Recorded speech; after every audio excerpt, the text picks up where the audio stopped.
Salut à tous, c'est Cyril71, bienvenue dans cette nouvelle vidéo en cette soirée du jeudi 22 décembre 2022. On se retrouve pour un nouveau point météo.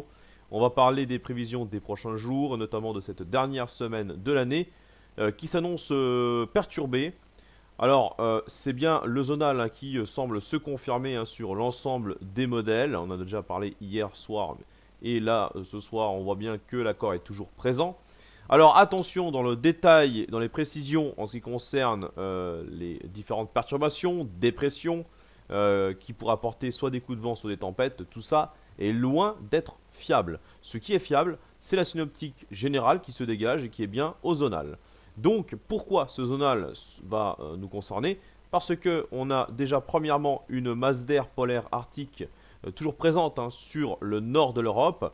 Et en ce moment même, on a une descente polaire quasi exceptionnelle qui concerne l'Amérique du Nord et qui va avoir des répercussions sur l'Atlantique Nord au cours de la semaine prochaine.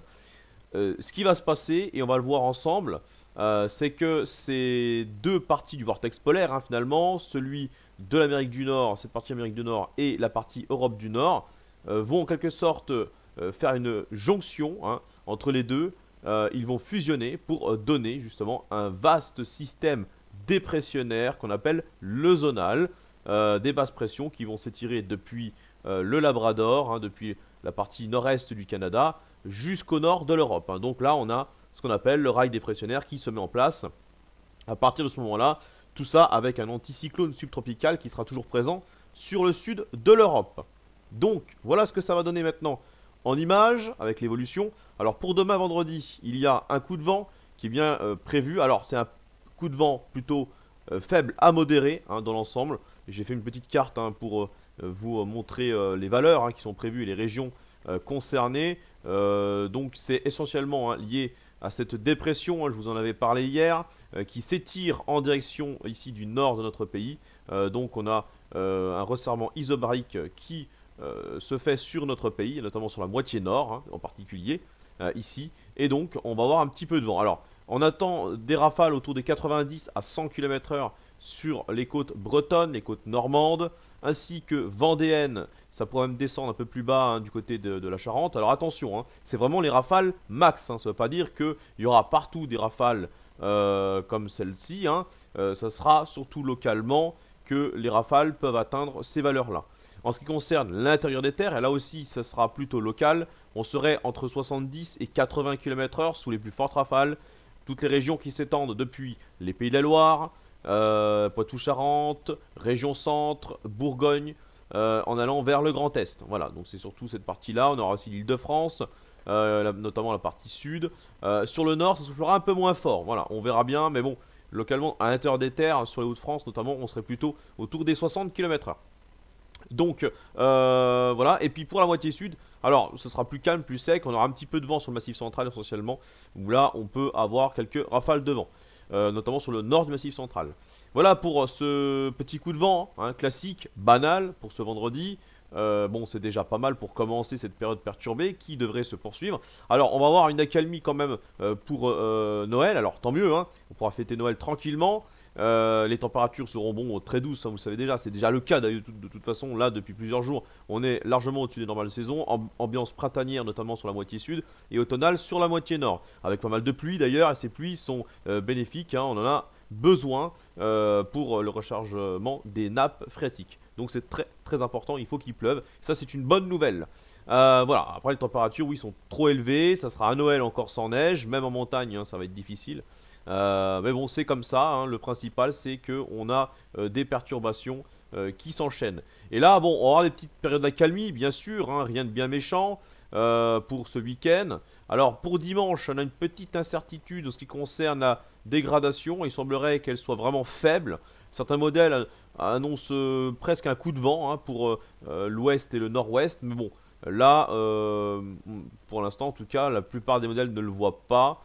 Ça a changé, la dépression pour dimanche me semble quand même assez faible. On a un petit passage dépressionnaire qu'on peut distinguer ici à peine d'ailleurs. Donc bon, on aura une simple perturbation en principe pour la journée de Noël, tout ça dans une ambiance toujours très très douce, notamment pour la moitié sud, hein, où là on aura encore des températures proches des 20 degrés, hein, ce qui est quand même incroyable, hein, c'est triste, oui, c'est vraiment triste. Mais bon, c'est comme ça. On regarde pour la semaine prochaine. C'est vraiment intéressant. Là, on voit l'évolution, voilà, de l'arrivée des dépressions depuis le nord-est du Canada. Vous voyez, hein, en direction ici de l'Atlantique. On a une zone de basse pression qui va donc pouvoir se former sur l'ensemble du bassin atlantique. Regardez, voilà, en direction de l'Islande, du nord de l'Europe. Donc là, qu'est-ce qui va se passer? Alors, en premier lieu, on aurait la remontée d'un anticyclone à 1030 hectopascales entre mardi et mercredi. Mais très rapidement, le flux d'ouest perturbé pourrait reprendre ici à partir du milieu de semaine, vous voyez, avec cette dépression sur les îles britanniques. Alors c'est surtout la moitié nord hein, qui sera concernée, encore une fois, hein, la moitié sud sera toujours sous l'anticyclone. Donc les perturbations pluvieuses et venteuses vont s'enchaîner sur la moitié nord. Pour l'instant, voilà, pour l'intensité de ces perturbations, je ne peux pas vous en dire plus, hein. Là, tout ce que je peux vous dire, c'est une tendance globale qui se dégage ozonale avec, vous voyez, ce vaste système dépressionnaire du côté hein, du nord des îles britanniques. On voit très bien, c'est carrément noir ici, donc on est vraiment dans une synoptique d'un véritable zonal. Hein, c'est vraiment un zonal qui s'impose et qui risque de s'imposer assez longtemps d'ailleurs. On a une dépression qu'il faudra surveiller. Alors cette dépression, sur les modèles américains par exemple, on la voit arriver en tempête hein, directement sur notre pays. Et là, c'est également une tempête, mais la grande différence, c'est qu'elle remonte vers le nord. Hein, et elle concerne surtout les îles britanniques. Vous voyez, une dépression quand même très très creuse. Mais globalement, ce qui se dégage, c'est quand même une synoptique ozonale avec ces vastes dépressions ici hein, qui vont continuer à s'enchaîner sans doute jusqu'au début de l'année 2023. On suivra tout ça, bien sûr, à surveiller surtout une situation un peu plus critique, il me semble, par rapport à cette dépression pour la fin de semaine prochaine, donc aux alentours du 29-30 décembre. Il faudra surveiller l'évolution, la trajectoire et l'intensité de cette dépression. Voilà ce que je peux vous dire dans ce point météo. Merci de l'avoir suivi. Bonne soirée et bonne nuit à toutes et à tous. Et on se retrouve demain, peut-être pour un nouveau point météo. Chaque jour, on va surveiller l'évolution des tendances pour la fin de semaine prochaine, pour ce risque de coup de vent ou tempête éventuellement. Dans tous les cas, ce qui est sûr, c'est que le zonal est quand même bien présent. Alors oui, c'est une mauvaise nouvelle pour ceux qui attendent la neige, mais pour le vent, côté vent, il y a du potentiel. Alors espérons que ce potentiel porte ses fruits. On en saura plus dans les prochains jours. Allez, bye!